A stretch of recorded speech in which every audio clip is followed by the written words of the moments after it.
Welcome to the Unshakable Dancer Podcast, where we train the mindset behind competitive dance. I'm Miss Jen, dance educator and resilience coach. And this podcast is for the competitive dancer who struggles with confidence, comparison, rejection, and pressure, and for the parents walking alongside them. Because talent isn't rare, emotional endurance is. Today's episode is powerful. I'm joined by twin competitive dancers, now 20, who grew up in the same studios, same competitions, but had very different mental experiences. One felt very confident and steady under pressure, while her sister struggled significantly with performance anxiety. Today, we are going to unpack why that happens and what dancers and parents can learn from both perspectives. So, we have here with me Emma and Bella Washburn. Hi, guys. Hey. Hello. I'm so happy you're here with me. I have been on this journey with you for probably the last, 3 to 4 years of your dance journey? Yeah. So they came to my studio in high school, and I was fortunate enough to meet with them. And I had a solo with Bella. We did two solos together. Two solos together. And I am lucky and fortunate enough to have had Emma also in my tap dance class. And I'd like to say I kind of got her onto tap dance, but maybe we'll just stay silent about that. That's absolutely the truth. See, tap dance rocks. Anyway, so my first question, what did you love about competitive dance? I loved the energy about competitive dance, just all of it. It was just so fun to go to a competition where everybody was doing the thing that they love to do and you could relate to them, and to watch all of the talent on stage and get to feel inspired by it was one of my favorite things. So that was Emma. I definitely agree with that. I really liked the pressure of going up there and competing in front of judges and in front of a big audience of people. I loved getting inspiration from watching other dancers and just learning new things about myself as a performer. So I'm kind of hearing dance competition world is contagious in the sense that you want to you see other dancers and you're like, wow, that was pretty cool. And that energy that they bring to the environment is unique. It's so fun. Every competition is different, but the energy always feels the same, and it's so exciting, building up to a competition weekend. Yeah, I love it so much. Yeah, and I love seeing a big a variety of dancers, seeing people from different studios. It's just really cool experience. I love that. So how long have you guys been competing? Competitively dancing, we've been, I want to say 7 or 8 years. I think somewhere around there. But we've been dancing since we were 5. Wow, that's a long time. So when did it start feeling so before I ask this question, I have been in the dance education world, competitive teaching world for a long time, and kids start competing at 2, which is kind of funny. And then they obviously compete up until their senior year, so 17 or 18. So you guys competed for 7 years. When did it become serious? This is really it for me. So I think that when we got older and the people that we were dancing with were doing competitive dance, it kind of felt like, ooh, I want to do that because it sounds and looks so fun. And we would see all their dances, and it's something that you just want to be a part of. And so once we were old enough to kind of make that decision on our own, we decided that we wanted to be on the competition team. So we did that. I think it became more serious when we joined a different studio and learned a whole new perspective of a competition world. Yeah. I think that there are differences too. Some studios are less competitive, some studios are more competitive. So we were able to see more of what it's like to be in that competition world, and we wanted to be a part of it. So I understand, right? So I teach at a lot of studios or I've taught at a lot of studios, and some are more competition focused and some are more technique focused, but understand that competition kind of is a component of today's dance education world. And so I can understand, Bella, when you said, "Oh, I started at a new studio," and that competition team and that culture was a little bit more intense, and so I Mhm. was able to kind of acclimate myself to that culture, and then that kind of became part of my identity. Is that kind of what I'm hearing you say? Yeah, yeah. Okay. Yeah, that makes a lot of sense. Um, so I think it's really unique that I get to speak with twins, right? Mhm. And I'm so happy that this is my first episode. How did you two experience pressure differently from the beginning? I think that when people think twins in general, they think exactly the same.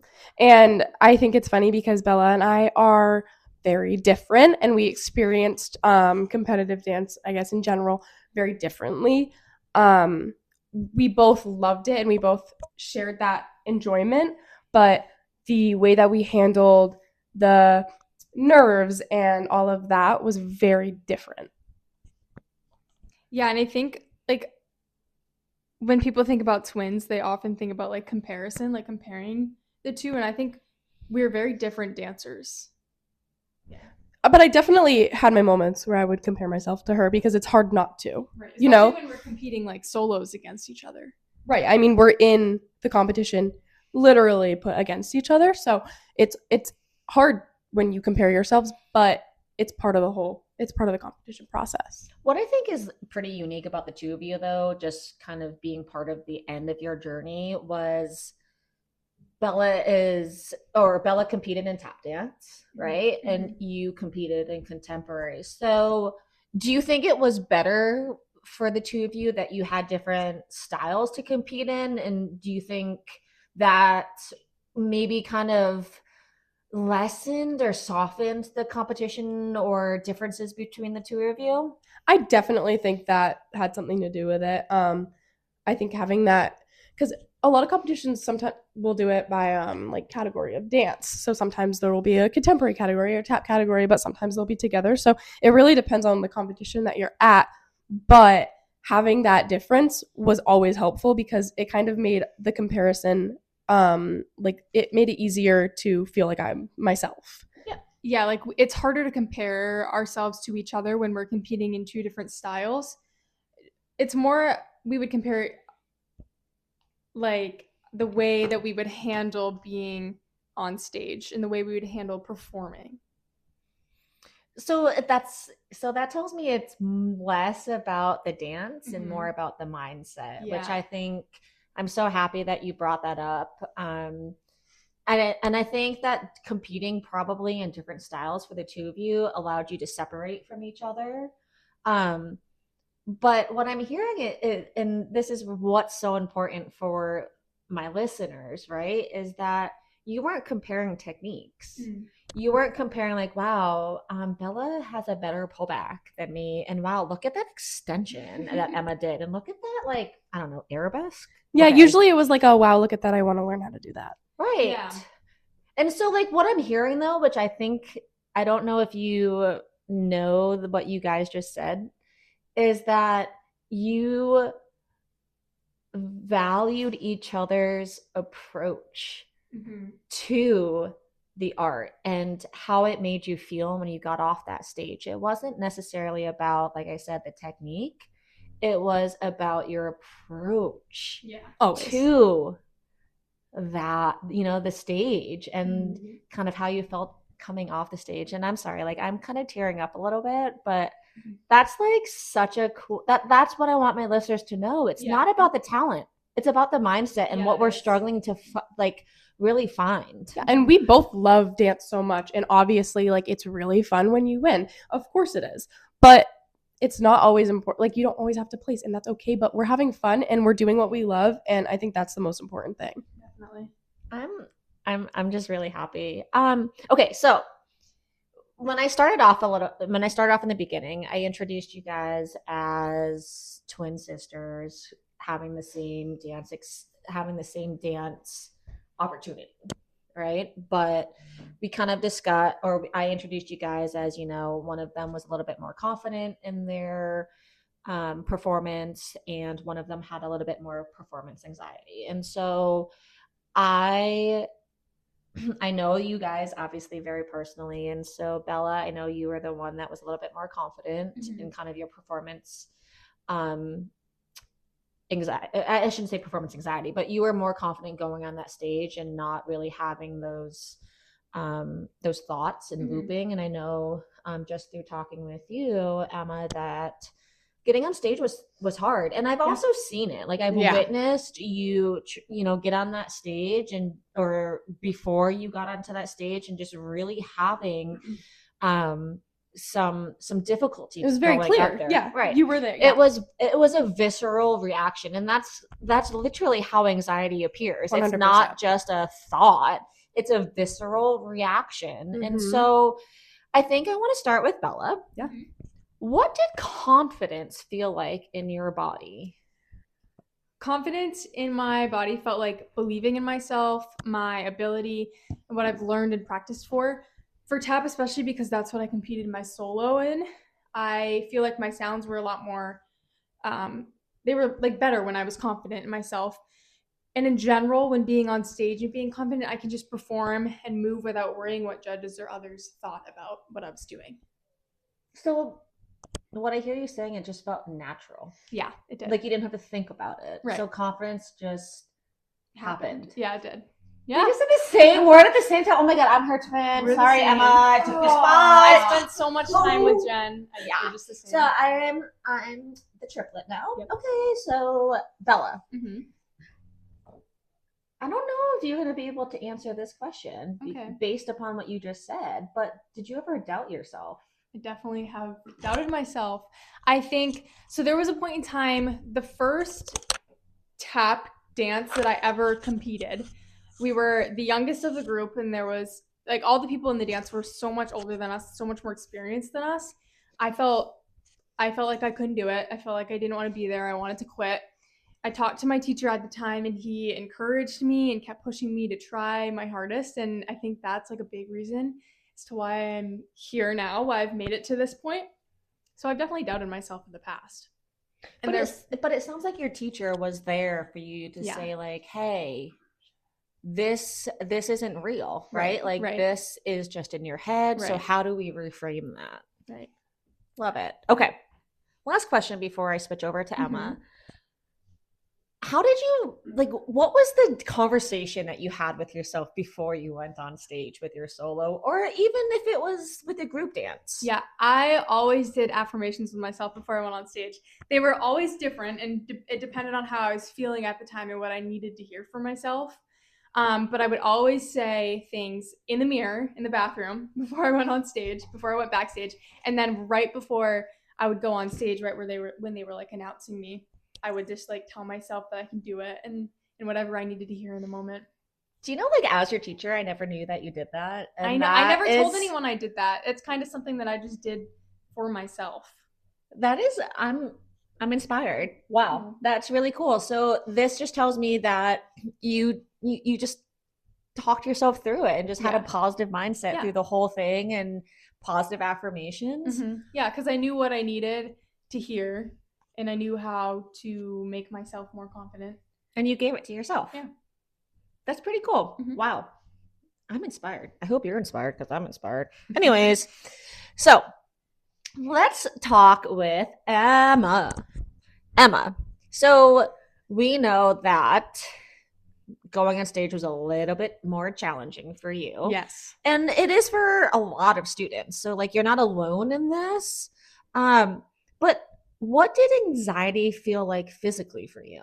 So I started really feeling it when I was probably about 15, within like the dance world, I guess. And it was very scary at first. I remember it being confusing. I didn't really understand it. And I didn't know why something that I loved so much was making me feel that way. The physical symptoms were very strong and they were very obvious, I would say. They would increase and they would get worse as I focused on it more, which was kind of impossible to ignore while you're at a dance competition.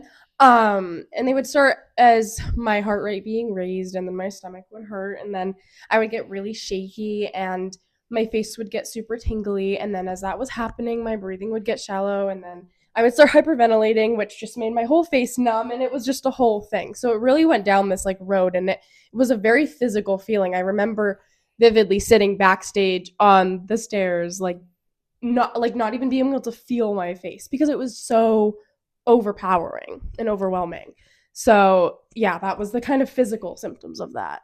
It sounds like you're describing an out of body experience. It felt right? out like of I couldn't body. feel my face. It was so, I vividly remember and I didn't before mean a to say trio. that, like I was mocking you. But No, like, it does really feel it like really you're does. having an out of body experience. Yeah, I remember being right before one of my trios that I did, and just like was like, I don't know if I can do it because I was trying so hard to calm myself down, but I couldn't, like, my body wasn't listening to that.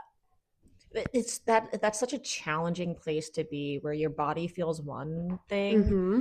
and you try to like tell yourself not to feel that way, but your body's like, you know what? Right. I'm doing what I want to do. I have my own mind. Oh, yeah. right? I don't know where that southern accent came from, but it happened. I love it. It happened. All right. So, Emma, did you compare yourself more in those in those situations, or just I guess in general? Yeah, especially surrounding that anxiety with dance. Like, Bella and I shared the love for dance. We had the same, like, we both love it as the same. But when it came to competing, we had very different experiences. So I almost felt like there was a little bit of jealousy on my side, where I was like, I wish I kind of wasn't feeling like that, because Bella got to experience it in a more positive way, where I was still experiencing it in a positive way with obstacles that I had to get over. I think that's completely normal. I think a lot of people or a lot of students have that.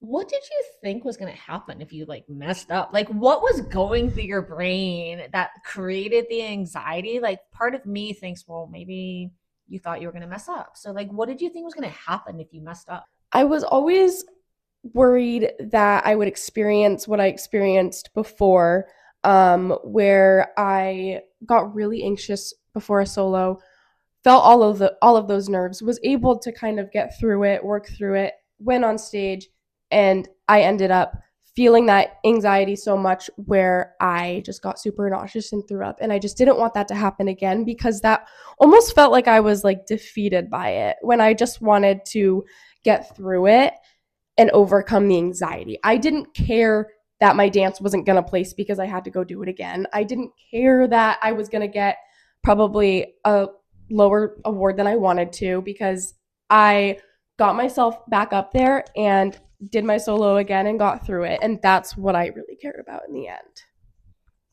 I think the hardest thing about what I hear you saying is that we can be prepared. We can go into the studio, we can work with our teacher, coach, choreographer, and we can have the technicality, we can have the performance, we can know our choreography, but we become our own worst enemy. Mm-hmm, absolutely. And once that loop starts, how do we stop it? It's definitely hard to stop. I mean, it's a lot of self-reflection that you have to do, a lot of, how do I get myself over this hill? Because realistically, nobody else can get you through it except for yourself, because nobody else can feel what you're feeling. They can't get inside of your body and say, hey, go away.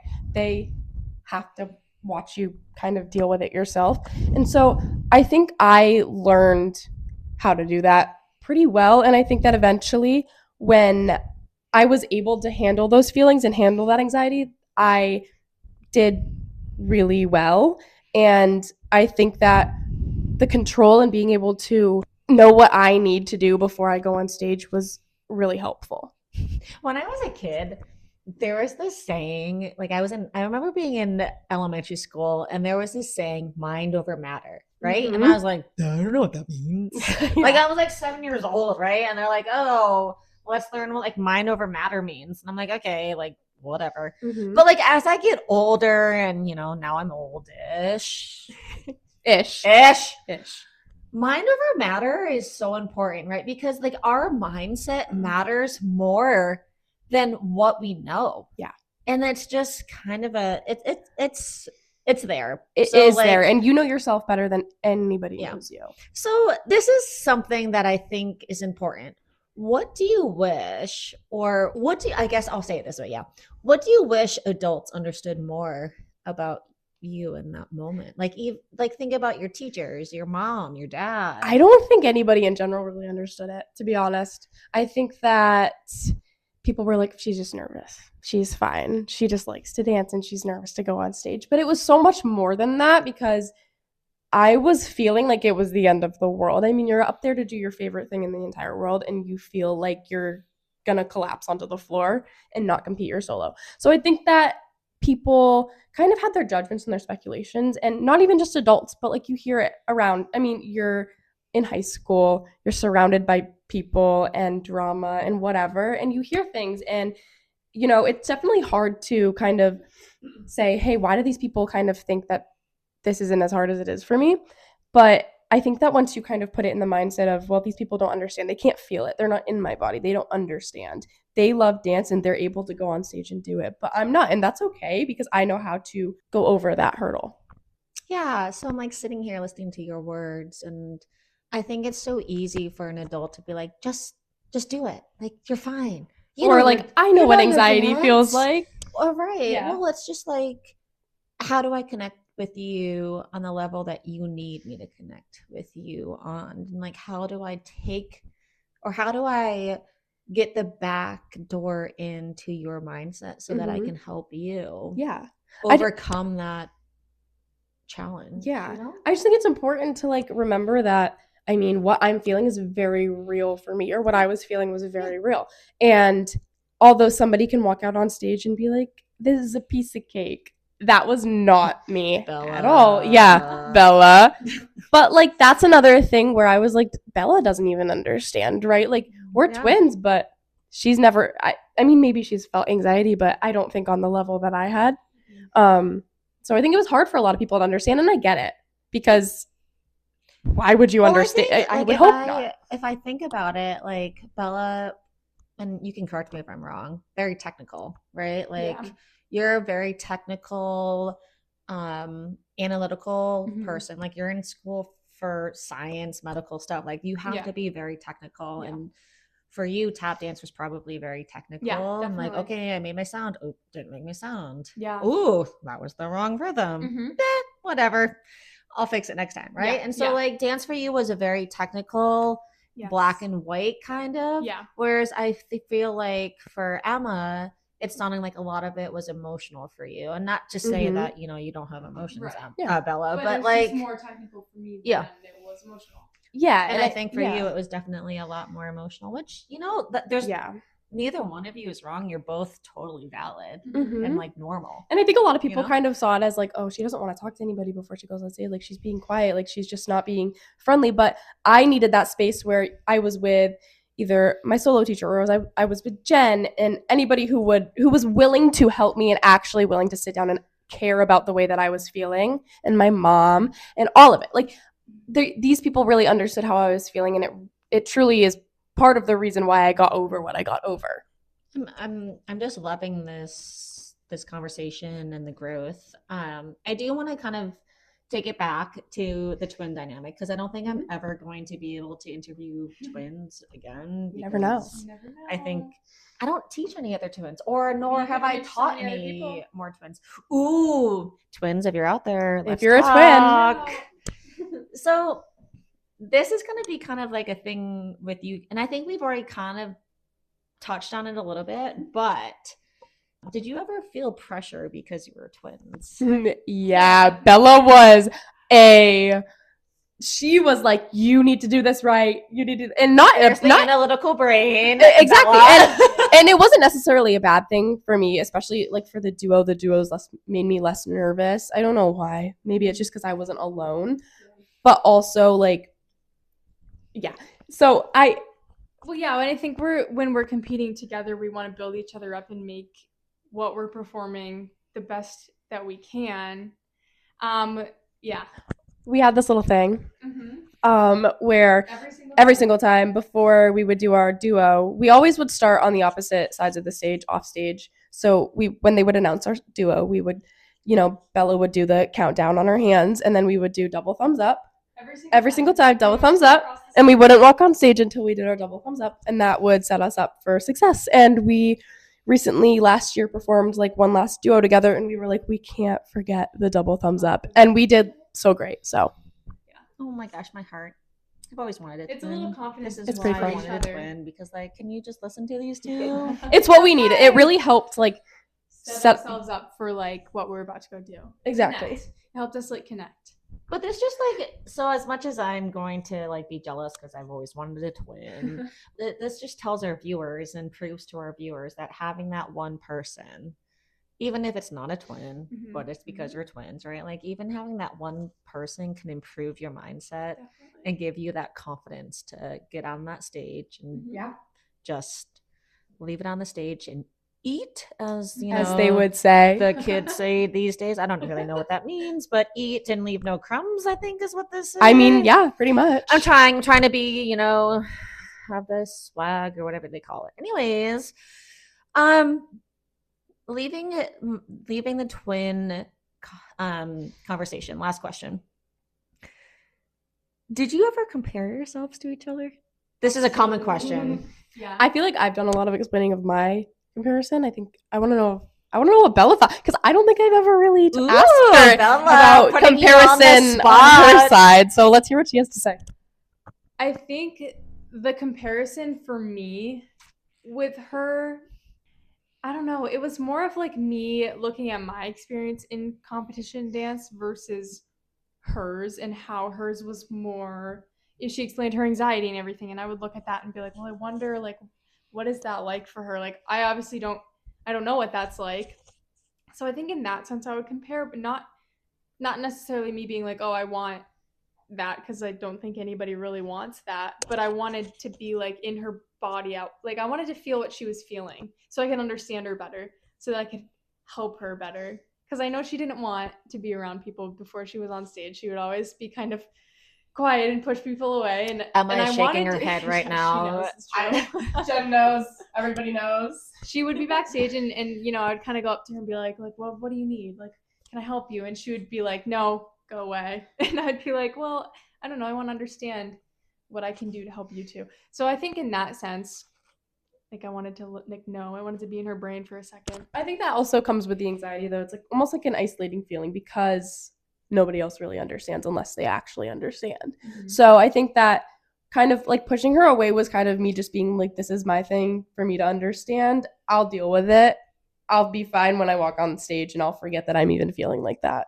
Well, it sounds like you put up a wall because you Yeah. didn't think anybody understood. Yeah, Or I could think understand that what you were feeling. Exactly. So that wall was like, oh yeah, that wall was closed.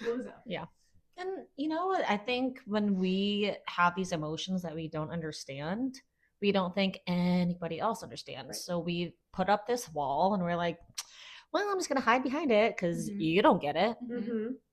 And that is the mindset, right? And like Mhm. that's where I want to get in and understand and help and grow dancers, because It's very it's important. not about the talent. It's Mm-mm. not about the Not at all. technique. It's not about the choreography. It is about the mindset behind that dancer. And Yeah. so we're talking to two twins, right? Mhm. Not two twins, twins. Mhm. And it's just how we approach it. And neither one is wrong. You're both normal, right? And Yeah. it's interesting. Okay. So let's move on. This is a fun question. Ready? Mhm. I think I want to ask this. What do adults misunderstand about teen dancers? I think, oh goodness, I think that adults assume a lot of the time that teen dancers want to compete a solo or a duo because they want to win, or because they want a big shiny trophy, or they want the Miss Dancer title, or they want whatever it is that they want. But I think that it's harder for them to see the work that is put in the classroom, and the dedication that these dancers have, and the love that they have for dance. There's so much more to dance in the competitive world and everything else than standing up on stage and saying you won. Because if you step out on the stage and you did your solo and you finished it and it was good for you, then you won. Yeah.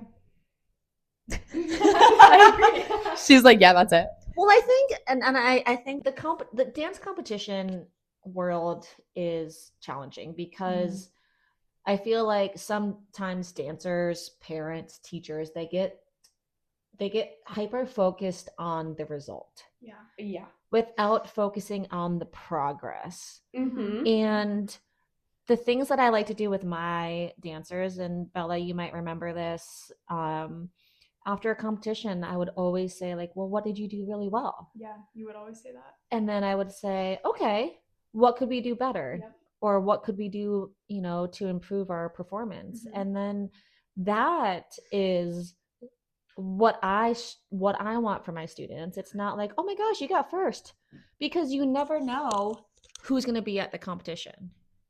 Never know who the judges are, right? And so it's like, what did you do better than last time? And I think that is more important than the trophy. Yeah, I definitely agree. I mean, I remember those times after that competition weekend going into rehearsal for solo with you, and we would just kind of talk about that, and it was good for the mind, because that whole weekend you're thinking about like just everything that happened, and then you can go in and kind of talk about those things and just dissect it. And I think it's also important to think about the fact that every competition and every judge is different. So you might win at one competition and you might not place at the next. And that's okay, because you look at the three judges that are, looking at this sheet of paper and checking off things that they liked about it and stuff and giving you critiques and stuff. That's their opinion. And everybody has a different opinion and, different experiences. So some of these judges were on Broadway and some of these judges were choreographers for art, like music artists. And, there are so many different experiences and education that these judges have. It's important to remember that not everybody's going to think the same thing. Like somebody might like tap a lot, somebody might like lyrical a lot, Okay, so this has been such a fun conversation. And I think what's been really exciting for me is that I know you, right? And I've known you guys for several years. You've been in my classroom. Bella, I spent a lot of, intimate time with you in solo practice, solo rehearsals. But it's what's really fun for me is that I never really understood the mindset behind how different you were. And not to say that either one of you has abnormal approaches. You guys both have typical normal approaches to dance. And the fact that you guys are twins makes it even more exciting for me, right? So, one last question for my listeners. Ready? Would you do it again? 1000%. And I wish I could go back all the time and do it again, because I now have all of the skills that I need to kind of be like, hey, I can do this. And I think that high school Emma would be super jealous of Emma now, who can control those emotions and control those feelings, who still might feel nervous before she goes on stage, but is able to kind of understand, hey, this is what I need to do, to get through this. And I think that the people that surround you and the people that help you also have an impact and are memorable to you. I mean, I remember being backstage with my solo teacher and having conversations afterwards and, hugs and just her being so proud of me. But I also remember sitting on a couch with Jen outside of a hotel conference room, freaking out and having a moment with her and just feeling so connected with her. And I literally I see that like in my mind sometimes when I'm like, oh, I just remember like Jen being so kind and understanding me when I felt so misunderstood from like everybody. Yeah, I think I would absolutely go back and do it again, just with an even deeper understanding of how our minds work and like what we can do if we just tap into that and think positively or like understand ourselves a little bit better. This has been a lot of fun. I feel like we've learned a lot about the mindset behind competition dancers. We've learned a lot. I mean, Emma just said, like, if I were to like go back and talk to my younger self, like I'd have things to say, right? And so I think competition dance and this conversation exposes how each dancer handles pressure differently. And that's why mindset training isn't just about fixing something that's wrong. I'm not giving you a solution. It's about giving dancers tools to handle whatever shows up. And that's why I created the Unshakable Dancer Framework to help competitive dancers feel regulated, to analyze, and execute under pressure. So stay tuned. We're just getting started. Bye. Hi, thanks for having us.